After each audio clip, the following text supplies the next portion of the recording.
आप सभी लोगों का सबसे पहले बहुत बहुत स्वागत है।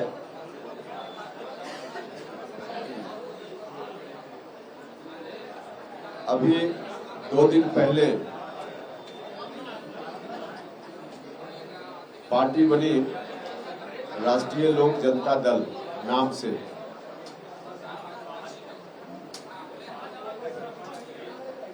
आप सब मीडिया के बंधुओं ने बहुत बेहतर तरीके से कवरेज दिया। इसके लिए आप सभी लोगों के प्रति मैं हृदय से आभार प्रकट करता हूं। जनता के सवालों को लेकर, जनता की समस्याओं का हल निकालने की दृष्टि से पार्टी काम करती है। हमारी पार्टी भी उसी दिशा में आगे बढ़ रही है। अभी 2 दिन पहले ही पार्टी का गठन हुआ। हम परिवार में कोई भी अच्छा काम, नया काम शुरू करते हैं तो सबसे पहले अपने कुल देवता को याद करते हैं। तो पार्टी का गठन हुआ। हमारे साथियों ने तय किया है कि हम जो समाजवादी विचारधारा के लोग हैं, हम लोगों के कुल देवता बिहार भर में अनेक जगह पे हुए।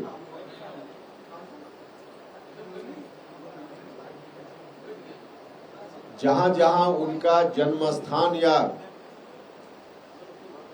कर्म भूमि रही,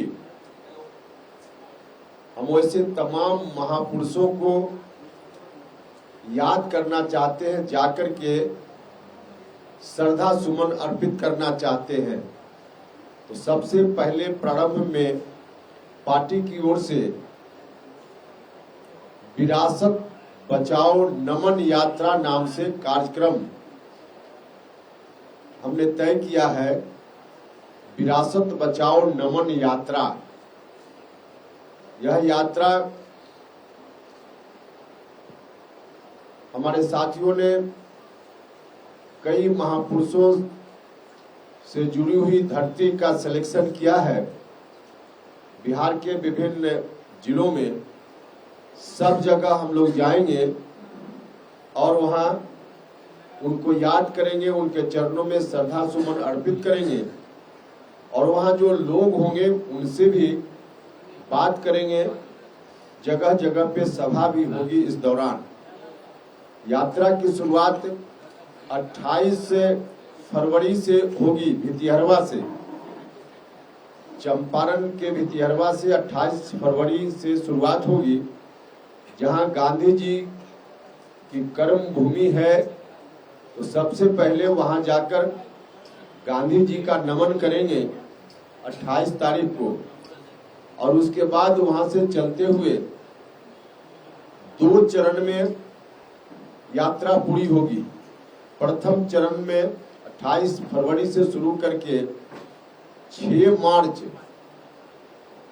को हम समाप्त करेंगे सिवान जिला में, और भितिहरवा से शुरू करके मुजफ्फरपुर, सीतामढ़ी, मधुबनी, उधर अररिया, सहरसा, मधेपुरा, समस्तीपुर, मुजफ्फरपुर, छपरा होते हुए 6 मार्च को समापन होगा। फिर दूसरे चरण में होली के बाद यात्रा की शुरुआत होगी। होली के बाद हम फिर 15 मार्च से शुरू करेंगे दूसरे चरण की यात्रा, जो पटना से चलते हुए नालंदा, बिहार शरीफ, बरबीघा, शेखपुरा होते हुए, मुंगेर होते हुए भागलपुर, और फिर उधर से जमुई, और जमुई से फिर गया होते हुए औरंगाबाद, रोहतास, भोजपुर, और फिर अरवल में समापन होगा जगदेव बाबू का जो जन्म स्थल है, जो उनका गांव है, वहां यात्रा का समापन होगा। दूसरे चरण मतलब पूरी यात्रा का समापन होगा वहां 20 मार्च को। यात्रा का पूरा विवरण किस तारीख में हम कहां जाएंगे और कौन कौन महापुरुष हैं जिनका हम चरण स्पर्श करेंगे, श्रद्धांजलि अर्पित करेंगे, पूरा विवरण प्रिंटेड फॉर्म में है। आप सब लोगों को इसकी कॉपी अभी दी जा रही है, तो उससे पूरा ब्यौरा यात्रा का आपको मिल जाएगा। विरासत बचाओ नमन यात्रा का कार्यक्रम हमने पार्टी की घोषणा करते हुए उस दिन भी कहा था कि जो पुरानी विरासत है समाजवादियों की, जो जननायक कर्पूरी ठाकुर जी से होते हुए अभी नीतीश जी तक आई विरासत, अब उस विरासत को कहीं फिर से वापस पुरानी स्थिति में लौटाने की जो बात हो रही है, हम उसको बचाएंगे, आगे बढ़ाएंगे। तो इसी मकसद से लोगों के बीच हम जाकर बताएंगे कि क्या है विरासत और कैसे विरासत आज बर्बादी की कगार पे है, और उस विरासत को बचाने के लिए क्या करना चाहिए, लोगों से भी राय लेंगे और अपनी बात भी करेंगे। तो इस रूप में लगभग 25-26 जिला इस यात्रा के दौरान वहां हम पहुंचेंगे और फिर इस रूप में कार्यक्रम का समापन होगा। तो मोटे तौर पे कार्यक्रम यही है, विरासत बचाओ नमन यात्रा। समापन 20 तारीख को है, 20 मार्च को है। ऐसे पूरा है आपके पास, आपको कॉपी इसकी मिल जाएगी। हम ऐसे थोड़ा हम बता देते हैं। देखिए, भितिहरवा में हम होंगे 28 तारीख को, फिर मीनापुर मुजफ्फरपुर में शहीद जुब्बा सहनी स्मारक पर होंगे 1 मार्च को। देखिए ना सामने सर, देखेंगे तो पढ़ेंगे कैसे। शहीद रामफल मंडल स्मारक पर होंगे हम बाजपट्टी सीतामढ़ी में 2 मार्च को। बाबू सूरज नारायण सिंह स्मारक पर हम होंगे नरपत नगर मधुबनी में 2 मार्च को। फणीश्वर नाथ रेणु स्मारक औराही हिंगना फॉर्मेसगंज अररिया में हम होंगे 3 मार्च को। बीपी मंडल स्मारक मधेपुरा में 4 मार्च को। जननायक कर्पूरी ठाकुर स्मारक कर्पूरी ग्राम समस्तीपुर में 5 मार्च को। जगलाल चौधरी गरखा सारण 6 मार्च को, और शहीद चंद्रशेखर उप चंदू जी स्मारक सिवान 6 मार्च को। तो प्रथम चरण यह है। दूसरा चरण में 15 मार्च को जब शुरू करेंगे तो लाल सिंह त्यागी स्मारक एकंगर सराय नालंदा 15 मार्च। गुरु सहाय लाल स्मारक बिहार शरीफ नालंदा 15 मार्च। डॉक्टर श्री कृष्ण सिंह स्मारक बरबीघा शेखपुरा 15 मार्च। 16 मार्च को वीर शहीद तिलका मांझी स्मारक भागलपुर। 17 मार्च को जेपी आश्रम जो शेखो दौरा नवादा में है, वहां हम जेपी के प्रति श्रद्धांजलि अर्पित करेंगे। और उसी दिन 17 मार्च को ही पर्वत पुरुष दशरथ मांझी स्मारक गहलौर घाटी गया में हम होंगे। 18 मार्च को होंगे डॉक्टर अब्दुल कयूम अंसारी स्मृति, उनकी स्मृति में कार्यक्रम डेहरी ऑनसन में होगा। वही उनका जन्म हुआ है, तो वहां होगा। और उसी दिन 18 मार्च को शहीद निशांत सिंह स्मारक सासाराम रोहतास में हम होंगे। 19 मार्च को बाबू वीर कुंवर सिंह स्मारक जगदीशपुर भोजपुर में होंगे। उसी दिन 19 मार्च को ही बाबू जगजीवन राम स्मारक चंदवारा भोजपुर में हम होंगे। 20 मार्च को अंतिम दिन शहीद जगदेव प्रसाद जी स्मारक कुर्था अरवल में हम होंगे। तो यही कार्यक्रम है पूरा ब्यौरा कार्यक्रम का। तो अब इस कार्यक्रम के हिसाब से हम लोगों की यात्रा चलेगी। तो यही मुख्य रूप से था।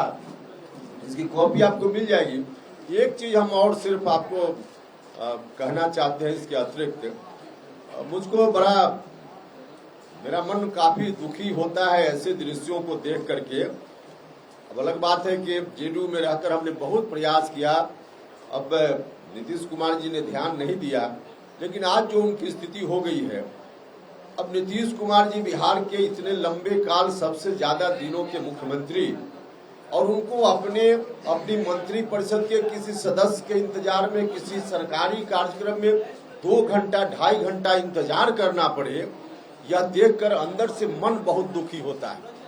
क्या स्थिति हो गई नीतीश कुमार जी की।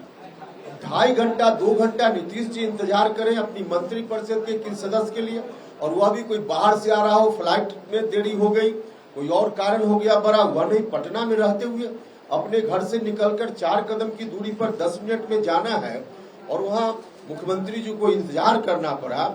अब उनकी ऐसी व्यवस्था देखकर हम लोगों को भी अंदर से बड़ी परेशानी होती है। तो अब जो स्थिति बन गई है, मुख्यमंत्री जी आज नीतीश कुमार मुख्यमंत्री हैं, तब उनकी यह दुर्गति राष्ट्रीय जनता दल के लोगों ने बना दी है, और मुख्यमंत्री की यह दुर्गति है तो जनता दल के लोगों को, जनता दल यूनाइटेड के लोगों को सोचना चाहिए कि आज नीतीश जी मुख्यमंत्री हैं, उनकी यह दुर्गति राष्ट्रीय जनता दल के लोग बना रहे हैं। पूरे तौर पे अभी सत्ता में नहीं आए हैं, तब कल यदि सत्ता में आरजेडी के लोग आ जाएंगे तो बिहार भर में जो नीतीश कुमार के लोग हैं उनकी तब क्या दुर्गति होगी, यह सोचकर भी अंदर से दिल ही उठता है। अभी सत्ता में पूरे तौर पे नहीं है मुख्यमंत्री नीतीश जी, और तब मुख्यमंत्री की यह स्थिति, और कल पूरे तौर पे सत्ता में आने के बाद नीतीश जी के लोग जो बिहार भर में हैं उनकी क्या दुर्गति राष्ट्रीय जनता दल के लोग बनाएंगे।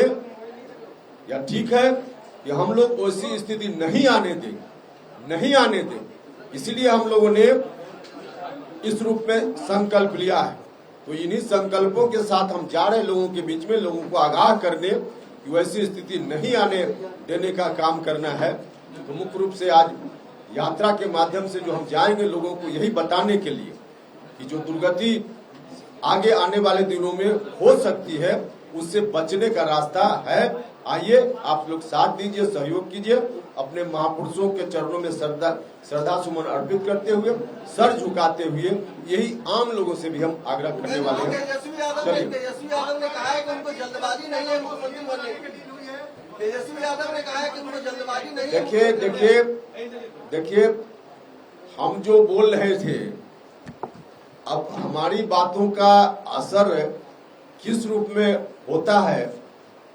जिस दिन हमने पार्टी अनाउंस किया उसी दिन जनता दल यूनाइटेड के राष्ट्रीय अध्यक्ष ने कहा नीतीश कुमार जी की बातों से ठीक उलट नीतीश जी ने पहले ही घोषणा कर दी है कि अगला तेजस्वी यादव, और ललन सिंह जी ने कह दिया, आप लोगों के सामने कहा कि नहीं ऐसा कुछ नहीं, हमने नहीं कहा है।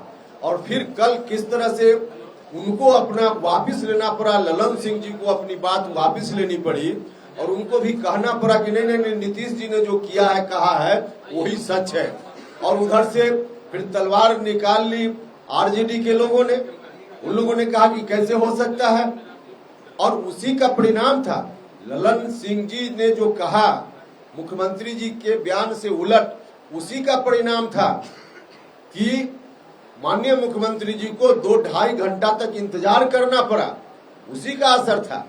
तो इसलिए हम जो कुछ भी कहते रहे हैं वह तो अब साफ साफ दिख रहा है। लोग भले बातों में न स्वीकार करें या आज स्वीकार करके कल वापस हो जाएं, अलग बात है, लेकिन डील तो पक्की है। डील अगर नहीं पक्की है तो बताएं ललन सिंह जी, उनको क्यों वापस लेना पड़ा स्टेटमेंट, उनको क्यों कहना पड़ा नीतीश जी ने जो कहा वही सही है, किस परिस्थिति में बयान दिया और क्यों वापस लेना पड़ा बताएं। और फिर आरजेडी के कई लोग, विधायक लोग, अब उन लोगों ने कहा कि नहीं अब तो होली के बाद इनको करना है, जाना है इनको, तेजस्वी को मुख्यमंत्री बनना है। तो यह बात अब इस रूप में आ रही है। और दूसरा कि मुख्यमंत्री जी के बारे में राष्ट्रीय जनता दल के लोग किस रूप में पहले बोल रहे थे, हमने कहा एक विधायक, माननीय विधायक के बारे में जब उन्होंने क्या क्या मुख्यमंत्री जी से कहा, और दिखावे के लिए बाद में मेरी बातों का इतना असर हुआ कि दिखावे के लिए राष्ट्रीय जनता दल ने शोकॉज नोटिस जारी किया, लेकिन सिर्फ दिखावे के लिए अभी भी कोई कार्रवाई नहीं हुई। तो मुख्यमंत्री जी जो स्थिति आज झेल रहे हैं, अब जनता दल यूनाइटेड का अस्तित्व समाप्त हो गया। जनता दल यूनाइटेड अगर वास्तव में अस्तित्व में होता तो ललन सिंह भिड़ जाते, कहते कि नहीं जो हम कह रहे हैं वही सही है, राष्ट्रीय अध्यक्ष है, लेकिन उनको वापस लेना पड़ा। और और जनता दल यूनाइटेड यदि अस्तित्व में होता तो मुख्यमंत्री जी को 2-2.5 घंटा इंतजार नहीं करना पड़ता अपनी मंत्री परिषद के किसी सदस्य के आने के लिए। कुल मिलाकर जनता दल यूनाइटेड ने अपना अस्तित्व खो दिया है, जो रोज अब दिख रहा है। और यही बात हम लोगों से कह रहे थे और हम जो कह रहे थे वही सच है। बहुत धन्यवाद। जहानाबाद में कहा है कि उनको जल्दबाजी नहीं है सीएम बनने की। भैया तो अपने लोगों को न समझाएं। देखिए यही तो उन लोगों की रणनीति है कि एक आदमी धरो धरो और एक आदमी मारो मारो। हम पकड़ेंगे, छुड़ाएंगे और तुम मारना, ताकि लोगों को लगे कि हम नहीं कुछ कर रहे हैं और उधर से डंडा भी चलवाओ। उन्हीं के लोग डंडा चला रहे हैं ना। जो विधायक कल परसों स्टेटमेंट दिए हैं कि होली के बाद, उनको न पूछे। तो यही है, गांव में होता है एक धरो धरो और दूसरा मारो मारो। वही स्थिति इन लोगों ने नीतीश कुमार जी की बना दी है, एक धरो धरो और एक मारो मारो। क्या हुआ? अरे दो आदमी एक बार बोलिएगा तो कैसे? आरोप हो रहा है कि आपकी डील बीजेपी के साथ हो चुकी है, इसलिए आप नीतीश कुमार और महागठबंधन के खिलाफ बोल रहे हैं। हम जो बात बोल रहे हैं उस बात का जवाब देना। उपेंद्र कुशवाहा की डील कहाँ हुई है वो अलग बात है, वो ठीक है, लेकिन हम जो बोल रहे हैं इसका जवाब लोग देना। ललन जी जवाब दे, ये स्टेटमेंट क्यों उनको देना पड़ा और देकर क्यों वापिस होना पड़ा? आरजेडी के लोग क्यों कह रहे हैं कि होली के बाद? इसका जवाब लोग देना। जनता दल यूनाइटेड ने अस्तित्व आखिर 2.5 घंटा तक मुख्यमंत्री को इंतजार इतिहास में कभी हुआ है क्या कि कोई मंत्री उनका 10 कदम की दूरी पर रह रहा हो और 2.5 घंटा मुख्यमंत्री जी को इंतजार करना पड़े? इसका जवाब लोगों को देना चाहिए ना। तो इसका जवाब तो कोई है नहीं, है जवाब तो दे। सर अपनी पार्टी के पोस्टर पर आपने जय किसान और जय नौजवान का भी नारा दिया है। लाल बहादुर शास्त्री ने जय जवान जय किसान का नारा दिया था। तो चलिए ये सब बताएंगे, पार्टी का एजेंडा बाद में जय किसान और जय नौजवान, पार्टी का एजेंडा बताएंगे। नहीं कोई बात संजय जायसवाल से क्या बातचीत हुई? नहीं। संजय जायसवाल जी से बातचीत हमने कल भी बताया था आपको। बिहार भर से बहुत सारे लोगों ने मुझको टेलीफोन पर शुभकामना दी, बधाई दी। मिलकर बहुत सारे लोगों ने अलग अलग माध्यम से, जब हमने पार्टी का गठन किया उसी क्रम में संजय जायसवाल जी ने मिलकर मुझको बधाई दी। उनको भी अच्छा लगा मेरा स्टेप, तो मिलकर उन्होंने बधाई दी। दूसरे लोगों ने, आप में से भी कई लोगों ने शुभकामना दी है कि अच्छा काम किया, तो उसी तरह से उन्होंने भी बधाई दी। लेकिन चूंकि घर पर आकर बधाई दी, इसलिए हम भी उनके प्रति आभार हमने भी प्रकट की है। बस इतना ही मामला। नहीं भैया, वो तो भारतीय जनता पार्टी की रैली, उसमें हम कैसे शामिल हैं? उपेंद्र जी कैसे, क्यों उसमें कैसे शामिल? उपेंद्र जी मध्यावधि चुनाव की स्थिति है बिहार में, मध्यावधि चुनाव क्या मांग? देखिए अब इसका जवाब तो अब मुख्यमंत्री जी के दिमाग में क्या चल रहा है वही बता पाएंगे, हम नहीं बता पाएंगे। जरूरत होगी तो आपको बीच में रख लेंगे। चलिए, बीजेपी के किसी बड़े नेतृत्व से बात हुई है जब से आपने ये कदम उठाया है अलग पार्टी बनाने का? कोई फोन आया है, कोई मैसेज आया है? आपसे बात हुई है, खबर ये भी है? जब से हमने पार्टी बनाई है, संजय जायसवाल जी के अलावा भारतीय जनता पार्टी के किसी नेता से मेरी बात नहीं हुई। पार्टी छोड़ने से पहले हुई थी? अभी जब हम मंत्री थे उस समय प्रधानमंत्री से बात हुई थी। अभी कोई बात है? अभी इसका क्या मतलब है? हम मंत्री थे उनके साथ, तो कहिए कि प्रधानमंत्री जी से बात हुई थी।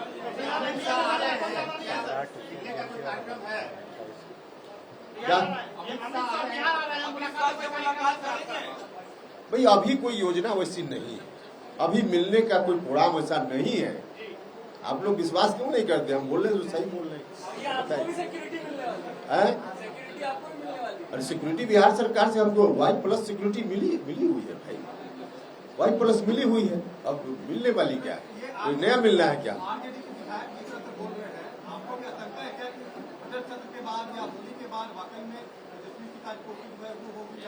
अच्छा, ताजपोशी की औपचारिकता ही बची हुई है ना। सारा दृश्य अगर देख लीजिए तो सिर्फ औपचारिकता बची हुई है ना। बाकी तो किस रूप में डिप्टी सीएम एक्ट कर रहे हैं? मुख्यमंत्री जी कह रहे हैं मंत्री परिषद के विस्तार के बारे में सवाल पूछना हो तो डिप्टी सीएम निर्णय लेंगे। मुख्यमंत्री जी को 2.5 घंटा बैठकर इंतजार करना पड़ता है। तो अब वो लेना न लेना वो औपचारिकता है ना, अब तो उसी रूप में एक्शन हो रहा है। चलिए, बहुत धन्यवाद, थैंक यू।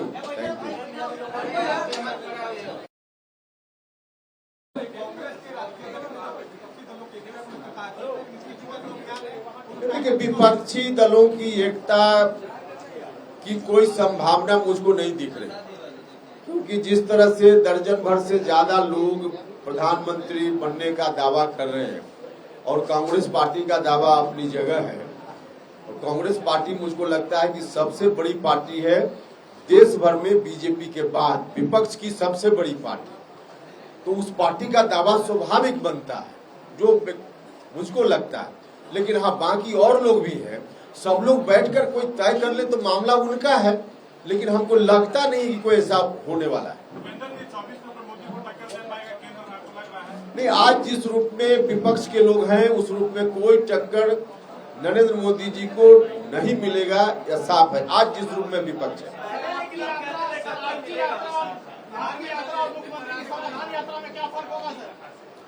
देखिए, मुख्यमंत्री जी की समाधान यात्रा समाधान के लिए नहीं थी, व्यवधान के लिए थी। और मेरी यात्रा तो हमने कहा कि हम अपने महापुरुषों के चरण छूने जाएंगे, श्रद्धांजलि देने जाएंगे, और उसी क्रम में लोगों से भी बात करेंगे। जो लोगों के मन में डर हो गया है आज बिहार में कि अगर वही पुराना 15 साल आ गया तो क्या होगा, उनको हम बताएंगे कि आप साथ दीजिए, सहयोग कीजिए, उनसे प्रार्थना करेंगे और उनके साथ सहयोग के बल पर पुराना 15 साल किसी भी स्थिति में नहीं लौट कर आने देंगे। इस बात का हम उनको विश्वास दिलाएंगे। भूपेंद्र जी, आपने नीतीश कुमार को खासा परेशान कर दिया है, बेचारे आजकल काफी परेशान रहते हैं नीतीश कुमार को। अच्छा, आप लोग, हम क्यों परेशान? हमने परेशान नहीं कर दिया भैया। परेशानी तो आज बताइए ना कि आजादी के बाद से लेकर कभी ऐसा हुआ था कि मुख्यमंत्री को 2.5 घंटा इंतजार करना पड़े मंत्री परिषद के सदस्य के इंतजार में, और वह व्यक्ति भी 10 कदम की दूरी पर घर में बैठा हुआ उसके लिए। तो परेशान हम कर रहे हैं, कौन परेशान कर रहा है तो लोग देख रहे हैं। चलिए, बहुत धन्यवाद, बाकी सवाल आगे।